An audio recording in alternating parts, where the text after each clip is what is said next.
আসসালামু আলাইকুম রহমতুল্লাহ বারকাত। প্রচুর গরম পড়ছে দেশে, আর এই গরমের সময় গ্রামের মানুষ যা করে,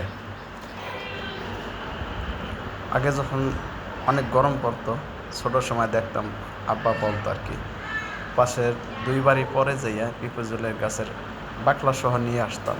যদিও এটাও অমানবিক, ওই সময় বুঝিনি, তবে এখন বুঝি।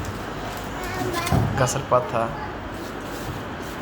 ছিঁড়ে আনা হলো, ভালো করে পরিষ্কার করে পোকামাকড় থাকতে পারে, পরিষ্কার করে চিবাইলে পানিটা খুবই বিজন কাজার হয়।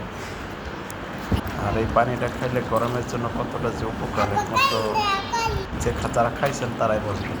চিপড়ানোর পরে পানিটা কিছুটা লাল হয়ে যাবে এবং বিজল হয়ে যাবে। চিপড়ানো প্রায় কাছাই গেছে, দেখেন কতটা বিজল হয়েছে। ক্যালসিয়ামের জন্য ভালো, গরমের জন্য খুবই উপকার। আমি সেকে নিলাম, সেকে নেওয়ার পরে পানিটা আলাদা একটা সুন্দর রং হবে, দেখেন কত সুন্দর কালার হয়েছে। এরপরে চিনি আলাদা করে কিছু আলাদা পাত্রে একটা চিনিতে গোলাই নেব, যাতে চিনিটা মিক্স হয়, কারণ ওইটার ভিতরে দিলে বিজলের কারণে চিনিটা গলবে না।